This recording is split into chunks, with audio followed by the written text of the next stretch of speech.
Hello, everyone. Welcome to this episode of Zero In. I'm Alistair Drennan. Today, I'm with David Shukman, former BBC News science editor and visiting professor in practice at the Grantham Research Institute on climate change and the environment. Today, we're going to talk about the latest things in environmentalism, reflections on COP, and also the importance of storytelling and communication when it comes to climate. So welcome, David. Thanks so much for joining us. Oh, it's great to be here. Really enjoying it. Could you just start off by telling us a little bit about yourself? Yeah, so for many, many years, 38 in fact, I was a BBC News correspondent. And for the last 20 years, focused on environment, science, climate change, went to lots of the COP climate summits. And actually, when I started, I was a little bit cynical about whether the claims of environmental campaigners that things were all terrible could be true. I mean, was it really the case that we were in such bad shape? So I went to see many of the front lines to meet the researchers in the field, whether they were in Greenland or other parts of the Arctic, Siberia, the Amazon, to find out what they were finding out. And, time after time, trip after trip, it was like getting slapped in the face. Look, do you get it now? It is serious. It's real. I mean, here were diligent, cautious professionals finding out hard facts about what was happening, what we were doing to our planet. And something that really struck me was visiting. There's a volcano that's now extinct in Hawaii. On the top of it, an amazing American scientist started measuring very accurately the amount of carbon dioxide in the atmosphere. And of course, it's been going up and up every year. And he started that work in the year I was born. And that was in 1958. And the total of CO2 in the atmosphere was then 315 parts per million. And it's now over 420. So I feel Oh, wow. that my own lifetime has seen an extraordinary change in our atmosphere with all that that means for the climate. Oh, wow. So, I mean, gosh, I mean, it's really powerful of you to reflect over. I won't cite how many years that's been since 1958, Long time. what I actually wanted to start off on is you posted something recently on your LinkedIn. So I wanted to actually focus on the last month actually rather than the last few decades because you wrote something really interesting, which perhaps is maybe you can tell me, is it a bit more negative, is it a bit more positive? But you said something about, you said it's been the December has been a sweet month for the oil companies and the petro states. Perhaps you could just sort of dive into that a bit more. So Yeah, what is the I state of mean, play at the moment? what I like to try and do is join dots because obviously there's the tumult of news and day by day there's stuff and it's often very hard to keep across it all and people find that very difficult and anxious making. And then now and again you think, hey, hang on, let's just put a few things together. And it struck me Mm. that if you were in the oil industry, and I know many good people who are, but if you're in that industry, you not only had the election of Donald Trump, who has set out very clearly that he wants to see a massive expansion of oil and gas production. Yeah. You then had COP29 in Baku, hosted by a petro state in the form of Azerbaijan. Um, and that, in the end, didn't come out with any kind of words on phasing out fossil fuels or transitioning away from them. So that's another, if you like, shot in the arm. And then, most recently of all, the effort to get a global treaty to reduce plastic pollution failed. The talks collapsed, partly Mm. because of the intense lobbying of powerful petrol states and companies who didn't want controls on production because that's a production of plastic is a terrific demand for oil and gas, and they don't want to lose that. So yeah, put those three together. Now you might at first sight think, "Whoa, we're never going to get anywhere with climate change," but you have to set against that some other trends that are really interesting. I mean, for example, one in two cars sold in China is now electric. I mean, amazing increase there. Battery prices are tumbling. Solar is exploding as the prices fall of that. If the At the same time, if there is a great boom in oil production in the States, what will it do? It'll drive down prices. Now, that's not brilliant if you're on the oil business either. So I think if you like, there are countervailing pressures. And I think if you're very far-sighted in those industries, the oil and gas industries, you might wonder, well, hang on, we're getting a boom now, but for how long will that last? And I think this is one of the really powerful things that you do as a communicator and a storyteller is you really cut through all of the jargon or the news and you really help to weigh up, what's happening. So I think for some people might see things through rose-tinted glasses, people might be really alarmist or defeatist. So I think that's really helpful for you to kind of put that all into perspective. Let's just take a quick dive into the most recent COP because quite a lot of people that I know who have gone to every COP haven't necessarily gone this year. And I'm just kind of wondering, I mean, you did just touch upon it, but did this make the same as good an impact as recent COPs? Is it losing steam a bit? Or do you think, again, putting things into perspective, are people more just kind of gearing up more towards COP30? And this was kind of more of like a stepping stone onto Belém. I'm just trying to, in the grand scheme of things, what really happened with COP this year or didn't happen with COP this year? Well, I mean, I think kind of all of the above, actually. I think you've touched Okay. on many of the key features. I mean, look, it's worth standing back. And my first COP was in 2005, and having been to many of them, there are always, I think, unrealistic expectations loaded onto these events year after year. Mhm. It's like herding cats. You've got nearly 200 countries, all with different levels of wealth and different expectations and different agendas. Some of them are downright hostile to the agenda and try to delay it and sabotage it. So they're never going to do more than make a few steps forward. They're never Mhm. going to never going to be a great leap. Now, having said that, roughly one in five, very roughly, does take a bit of a bigger step forward. So, famously 2015 led to the Paris Agreement. That I think by any standards was real progress. Most of the COPs aren't that big, frankly. And I think a lot of people Okay. looked at COP29 in Baku. They might have had questions about going to a COP in a petrostate that Mhm. was so open about expanding fossil fuel production. They might have had worries about its human rights record and thought that by going, Mhm. it was somehow part of a kind of whitewashing exercise to show what a great country it was.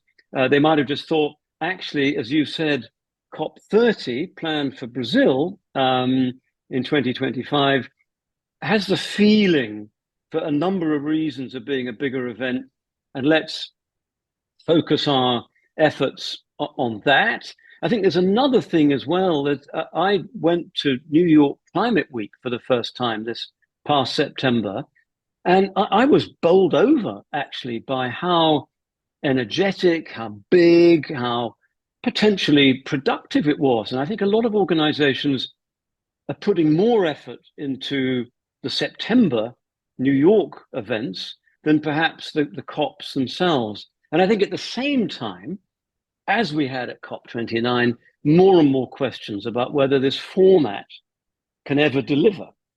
I mean, it operates by consensus, which immediately is like a massive handbrake on progress.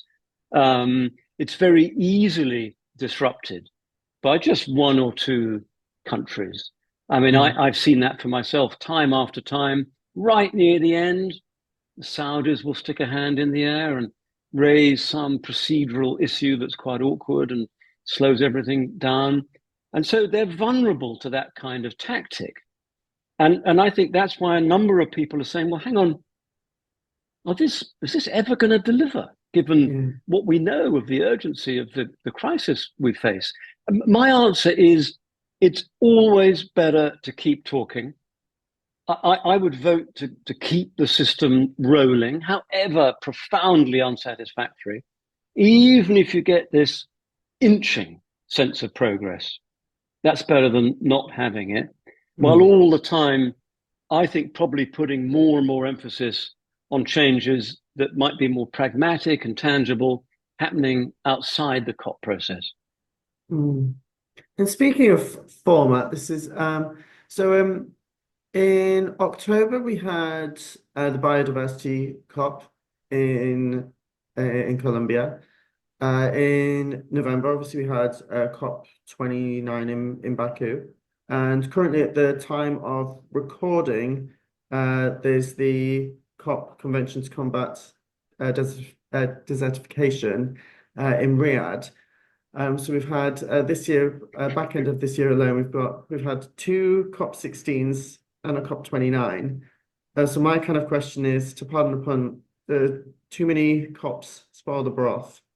Well, I think, there is a point. Now, you've got to go back, I'm afraid, into recent history to understand why there are these different strands. So, at the Earth Summit in Rio in 1992, when a lot of these issues were confronted, it was decided around that time that it might be more manageable to have sort of bite-sized chunks. I mean, rather than try to do everything environmental in one forum, to break it down. And there were political reasons for that. There were some governments that were happy to play an active role in one strand, but not the other.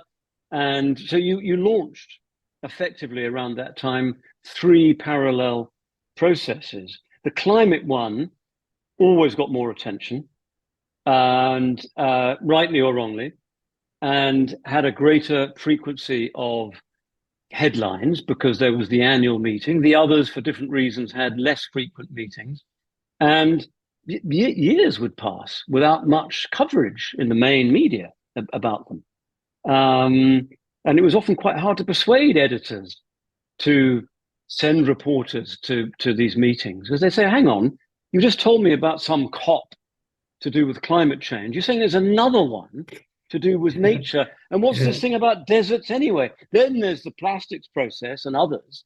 So I think, and then you had another chain of events to do with the ozone layer, which for many people was a sort of entry point to thinking about how we're damaging the environment. So, I mean, you put all that together, and I've been in editorial meetings where editors have just, their eyes have glazed over. There are too many meetings. Just like, can we Yeah. just simplify this? And certainly audiences must be bemused. But I mean, that's why we've ended up with that. And I think something I've heard a few people say that the biodiversity club could or should be integrated into the main club because it's taken this surge in importance over the past few years, and people realizing that perhaps they shouldn't be they shouldn't be considered two separate strands. If anything, they're one and the same. We shouldn't really consider climate and biodiversity as two separate things. So perhaps could or should they be brought under one umbrella, or does that I, make I, it too much of a? Are they big enough already? I know. Well, I think that there's a danger because there are questions that arise in each, which if you folded it all into one, would make things certainly more complicated. I mean, there's definitely a substantive case for saying you can't do climate. I mean, you've got no prayer of meeting the Paris Agreement on carbon emissions if you chop all the tropical rainforest down. I mean, forget it. So they're two sides of the same coin. And I Exactly. find Yeah. sometimes I'm quite surprised by business leaders and others who've grown up seeing these as completely separate issues, and maybe they emphasize one over the other. People like me say, well, hang on, you can't achieve one without the other. You've got to have a holistic view. So whether that means the COP process itself has to integrate these different strands, that's different to whether for example, big organizations, big corporations, individual governments can just treat these two as integrated anyway. You might not need the COP process Mm. to do that for you. So I think there's definitely a powerful case for treating them both in the same vein. But I mean, given the complexity of COPs anyway, I see a very strong reason for not putting them together, at least diplomatically, in just terms of the management Yeah. of those events. So as a kind of a final point that I wanted to touch upon, so it was remiss of me actually in my introduction to not mention that you were a speaker at Innovation Zero, both in 2023 and 2024, and now a very trusted advisor for 2025 as part of our advisory board. And you've spoken a lot in our previous events, and obviously as part of your wider role and in previous life at the BBC about communicating climate challenges, communicating climate solutions, and engaging the public.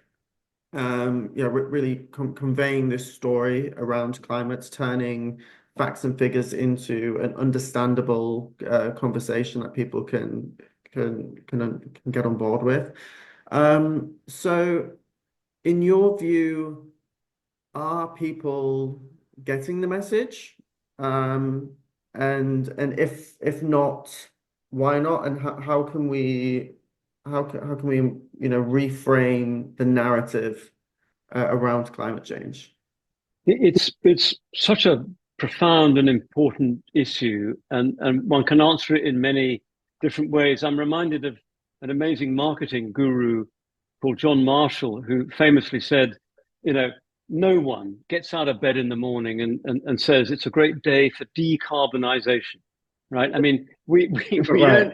we don't think of those things, we don't think of 1.5 and net zero and all of that. That's not how most people sort of operate. So I've recently been giving this some thought, and for a lot of people, graphs don't work. They work for me. I mean, I find I can look at like Al Gore's graphs and other graphs, and the amazing work done by Ed Hawkins with his Mm. stripes and everything. No, I know plenty of people who don't get it. What are these lines and numbers, and what's all that about? They might respond visually. I mean, I've given talks where I put up a graph, and maybe or some people have connected with it, and then I picked up a picture of a motorway just inland from the port of Durban after a huge storm 2 years ago, where there were huge shipping containers scattered like confetti over this road. And then other people go, oh, wow, I get it. That's what you're talking about. And then there's another group of people, and they all overlap, obviously, in different ways, but there are people who only respond to other people's stories. They're what's happened to them, an experience they've gone through that might be positive or negative. They've lost their house to a flood, or they've found a clever way to use renewable energy or make a business out of it. And so for me, I think it's about, in some audiences, go for the stats Mhm. and the graphs. For others, typically, most general audiences, the public, most of us, will need a different form of engagement. And right now, I'm busy researching and writing a book about the need to adapt to a more hostile climate, because it strikes me that a lot of people haven't clocked the immediacy of climate impacts right now. We always talk about the future, but actually, there's some terrible stuff happening right now. And what strikes me is when you talk to individuals, whether they're emergency responders or members of the public who are victims in some way, there's a kind of depth to what they're going through and what they're confronting in ways that don't normally come out in the classic discourse around climate change. And I hope that by giving voice to people who don't normally contribute to the climate story, if you like, might open a few eyes to new ways of seeing things and perhaps wake people up a little bit. But the overall and striking thing is, I think that you have to find whatever language it is, or visuals, or whatever, because it's now so urgent. I mean, we're way Yeah. behind. We should have been doing all this 20 years ago. And whatever we've been doing has worked with some people, but not with others. And that's Yeah. why emissions keep rising. Hmm. Well, I suppose just on behalf of I think everyone who has, who's watching this, I'd like to, thank you for all of the work that you've done to over the decades to help convey that message and further this mission. Certainly look forward to reading your new book. Um, and I know that you were saying you've been off to the Arctic and the deserts. Off anywhere traveling soon? Well, I'm shackled to the laptop to get Okay. the book written, but Okay. but possibly towards the end of next year. I mean, I'd love to be at COP30 in Brazil. I've Yeah. had a number of trips to the Amazon to film deforestation and the efforts made to slow it down, and that's an ongoing thing. And I'd love to see how that's playing out in Brazil. It's an amazing part of the world, but also very troubled. And they've been going through this shocking drought. I mean, who'd have thought that a Yeah. rainforest could have a drought? But that's what they've been going through. So yeah, I'd be very keen to get to Brazil if I can towards the end of next year, and see what's going to happen there. I mean, again, I don't want to raise expectations. As I said before, we often have a tendency to load too much of a burden on these individual Yeah. events when what matters is the arc, the process, the set of Sure. events over a number of years. And in that, just to try to end on a positive note, Yeah. there are some positive strands. I mean, it is striking, despite a lot of hostile press, to see what's happening to the take up of electric cars and what's Hmm. happening to the fall in the price of all the technologies involved in the transition. And I think that's something that gives me some hope. Well, I think that's a great note to end on. So, thank you so much for taking the time to speak to us, David. Yeah, and look forward to sharing this Alistair, with it's our been a great audiences. pleasure. Thank you very much. Thank Pleasure you. is mine. Thank you so much.